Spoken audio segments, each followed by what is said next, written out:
This old lion's getting old here. Not one of the better chairs to be doing a little talk from. Hi, my name is Excelsior the Lion. Yeah, this is a lion, not a bear. I'm working on it. That's so funny.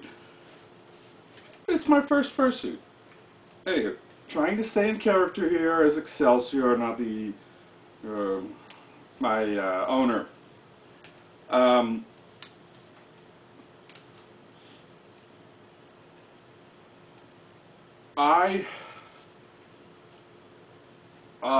Okay, this is going to just get, I'll just let this get a little confused because I'll be both speaking as Excelsior and Randy the human. Because we're so integral to each other, you know, the part of me that is the lion and the part of me that's the human. You know, there are different aspects to human personalities anyway, so there's, you know, we've always been identifying them as this thing and that thing and that thing and that thing, so it's not that unusual. And it's just been a difficult concept for me to get used to because of that prejudice out there about multiple personalities. It's not that kind of a condition. It's just simply we have two identifications, two ways we are. It's like a personal life and a business life. That's two different identifications. You're an employee of a company and you're a husband or wife or whatever. I was not supposed to talk about that. Moving right along. I really should use a script, but a little background was I've always wanted to be a part lion since I was very young. Always been into what essentially became the furry concept, and finally got a name for it and found out about it and rediscovered myself back in April of 2010. So the first character is a lion, and because that's the one that I most associate with and want some attributes of, is strength, courage, and so forth, and those sort of things. And I just, the more I got into developing Excelsior, the more lion I became, the more it felt like a lion. It peaked at the Further Confusion picnic. And I was really a lion. I would look at my desktop and I would see me. My desktop has the pictures of a lion on it, but instead of seeing, oh, just some dumb animal, I'm seeing me. That was so wonderful. Unfortunately, it started to fade and things started to get more difficult, and my feelings and depression went really getting bad, and, you know, I just can't get anywhere in life, blah, blah, blah, blah, blah, you know, the negative Nelly stuff. And I stopped, I really almost stopped feeling like a lion. That hurt. An important part of me was fading away. But I'm watching one of my favorite cartoons, Kimba the White Lion from Japan, the Americanized version of it, and wow.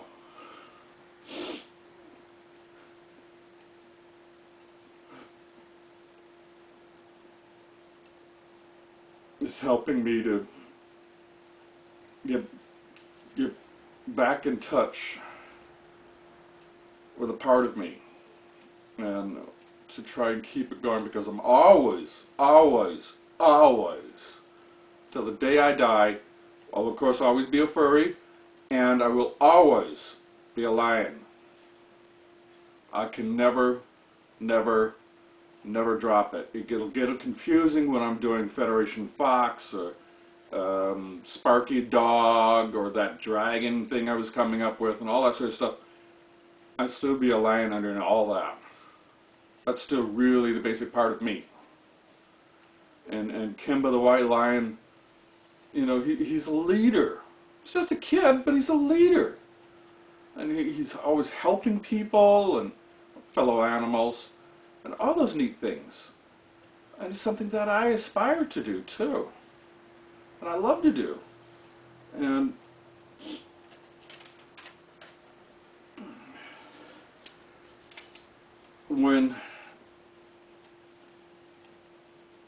so I'm feeling a little more lion now, today, thank God, tonight. And, you know, trying to keep a hold of it. Because that's me. That's what I am.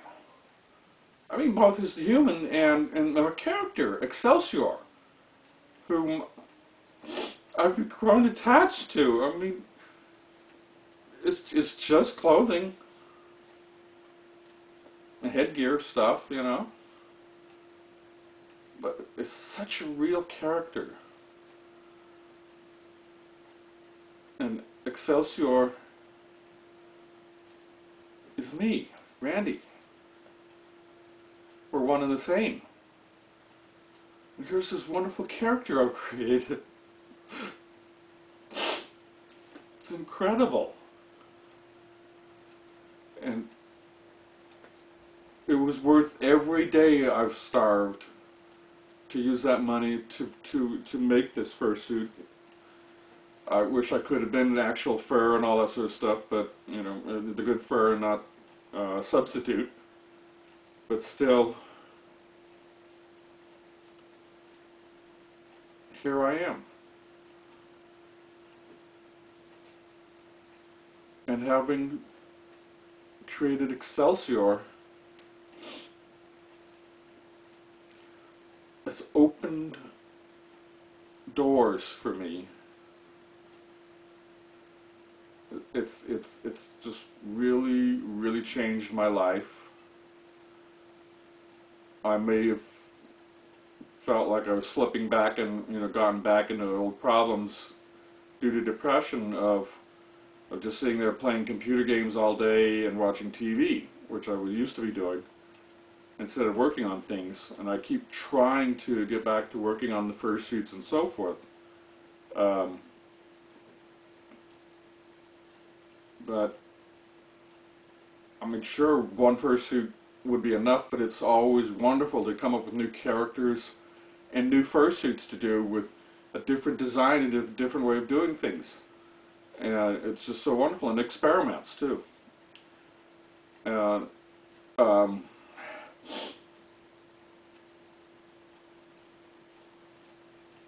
It's been incredible. This incredible journey of my life. Having this fursuit. And the wonderful things it is, it's so magical. And I don't know how many people enjoy it as much as I do. But to have people, just random people, random strangers wanting to come up and take their picture with me. Like as if I was a star, a celebrity, something special. And I am something special. But me, Randy, the human, it's an incredible feeling to have somebody wanting to take a picture with me. And so having this has opened those doors, opened a new field of enjoyment and all these wonderful things. And it's just so incredible. And there's just so much going on. I still wish that I could get a hold of Critters by the Bay so I could be going to the parades. I don't know how I can arrange it so I can go by myself to that. I've got to get up the courage to talk with the Pittsburgh guys about that parade, see if I can get involved somehow, or what they got going on there. I got to reread the thing. I think I can just show up but I still will not have a handler, so the whole furry community says, Randy, don't fursuit because you don't have a handler because of your deafness. Well, that's damn prejudiced. I have ways of compensating for it. And my eyes are always looking around all the time. Most people, when they talk about tunnel vision in a fursuit, they literally, fursuiters literally have a tunnel vision in both senses, and that is what they see and what they are paying attention to. They're paying attention to that, ignoring everything else. And me, all my life, always, this thing, that thing, that thing, that thing, keeping an eye on what's going on all around me. Because there's always some dipshit that's going to talk to me and somehow expecting me to hear them. And that's when they start throwing things at me, the human, not in the fursuit. So I've already got these mechanisms in place to handle being fursuiting by myself. I'm very cautious, very careful. But unfortunately, the whole community pounced on me and said, don't go fursuiting, in essence.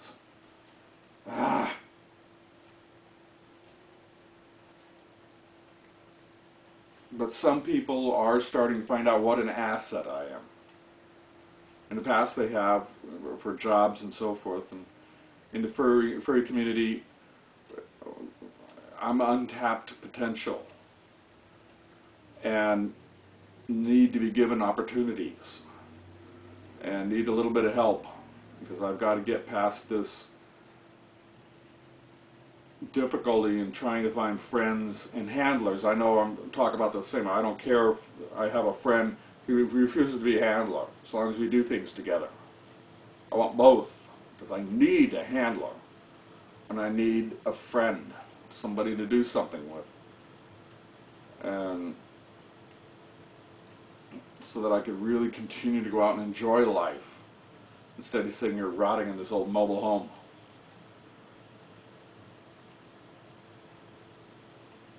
Ow. I always delve in this stuff into wandering around conversations. I mean, the subject was lions, and in turn, how creating this lion fursuit has opened doors for me. And I mean, the people at the bar, they don't normally wave people over unless they know that person, but they were saying, come on over here, wow, come on over here. They just wanted me to come in and talk and all that. It was really cool. And as a regular person, nobody does that. I mean, even people that know me won't wave me over and say, hey, come on over here. I want to meet you. I want to talk with you. I want to, whatever. And it's an incredible feeling. And it's really helped me. Well, that's why, unfortunately, I obsess so much about fursuiting, is because the more fursuiting I do, the more it helps me in my emotional difficulties, which in turn makes me a better person and better able to deal with things. I'm just starting, I still am envious a little of Dog Bomb's fursuit because, as I identified it was Beast Cub, the best of the best of the best of the best. And so it's because it's a nearly perfect fursuit. It's hard to do any better than that. Really hard. Fancier, yeah, everybody can add all these bells and whistles, but better in terms of quality or design, appearance, anyway, style and design, I should say. I don't know about the quality, because there's a lot of some people are telling me that they look great, but they fall apart. Bullpeckers, but probably, I mean, they'll be clumsy because its appearance is more important than comfort and utility and longevity and so forth. And so I've got a handle on that. And then finally, the Petaluma meet, when we were walking in the downtown area and people wanting to take their pictures with me, and in the bar and all those things going on, put me now, I feel now more in the same group as Dog Bomb. Not, he gets to do all these things that I'm never going to be allowed to do, and here's me, the lowly little something. I still feel like it, because Critters by the Bay has not gotten back to me. A lot of other furs in the area have not gotten back to me, not replied to my emails and so forth like that, like as if I was unloved, hated, disliked. Nobody wants to have anything to do with me. I'm so batting zero in trying to connect.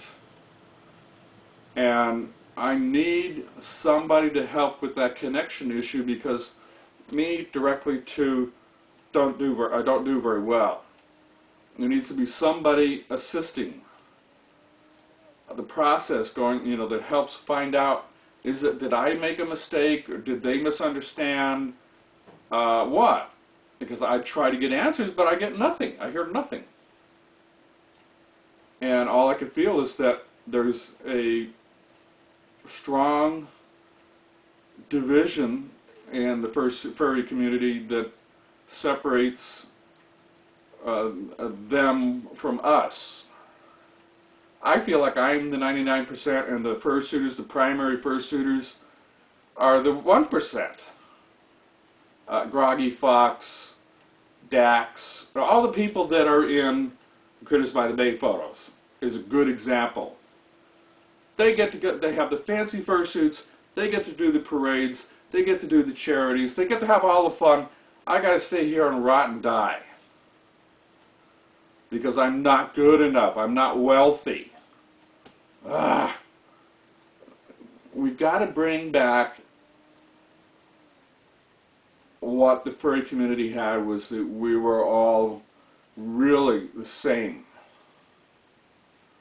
I'm feeling better because I'm now feeling I can be more like Dog Bomb and so forth, but he has money, I don't. He has a handler, I don't. So he still can do a lot of things, and I can't. And I mean, there are guys out there that are having difficulties, and they get to do more than I do. But now it's starting to turn the table, but it's because I'm doing aggressively seeking fursuiting opportunities. It's an obsession. And so now I do have a couple of people saying, oh, I wish they have fursuits, but oh, I wish I could be doing the same things you are, Randy. Wow, you get to do this, you get to do that. It seems so cool, but I still have a bad case of seeing all those things going on, and I'm never invited. It's like as if nobody wants me to have me around, so I have to force myself on everybody. So I had to force myself on the Petaluma people. I have to force myself on Vacaville, probably, definitely Fremont, the bowling and the picnic and so forth. I'm forcing myself, and as a result, they all work together with themselves, and they would go off and do something, but they never let me know. They never invite me along. They intentionally try to wait until I'm out of sight, and they go take off. They wait intentionally right to that moment, leaving me alone and in pain. And that's just wrong. That's not the furry thing to do. We really got to bring that back. We've got to bring back the camaraderie and improve it. Try to break down that gender gap that's going on. I'd forgotten about that. And most furries are these young, dumb kids. Sorry, kids. Young men, young persons. And they can't see anybody who's over the age of 30 as being worthy of life or wanting to have anything to do with us. And I can't keep up with them, but I'm at age 52 trying to do all the things growing up that I never had a chance to do. Going to nightclubs, having friends and doing things with them, fooling around, getting into trouble, getting drunk, and so forth. I never did that as a kid. I was sheltered life. So I'm wanting to groove, and the kids, these young folk would love to do things with me, but I've been yelling lately, trying to get attention and say, guys, pay attention to me. I need help. I need to connect. I'm having difficulty channeling my lion persona, you know, to get the courage to find a way to break down the barriers. Because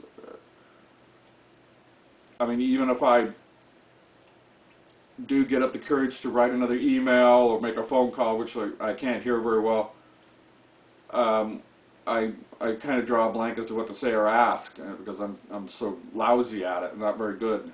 I've had a lot of classes and training and so forth, but I still got a long ways to go. But instead of help, I get the line, I get ignored, I get, they would disappear, leaving me behind, and so forth, and never included, and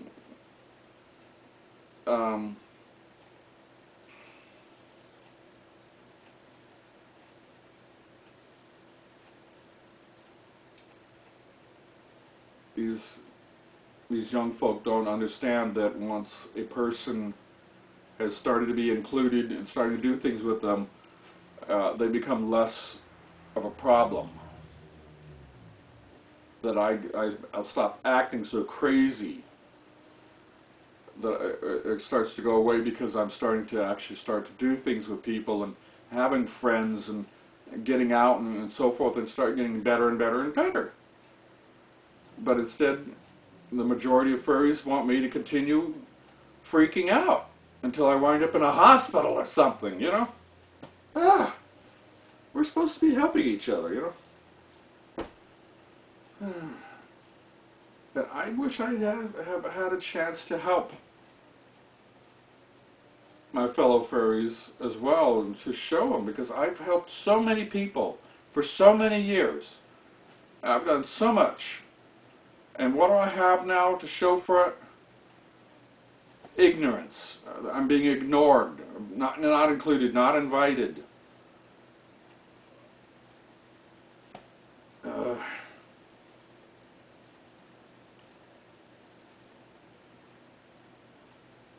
There's got to be some way.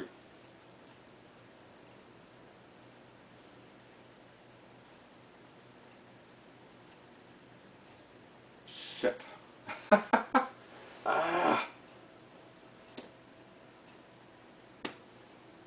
It's supposed to be about lions, not little Randy's little emotional health problems.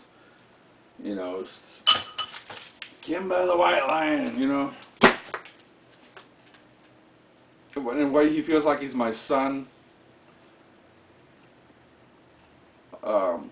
It helps me to remember that that's me, that I'm a lion.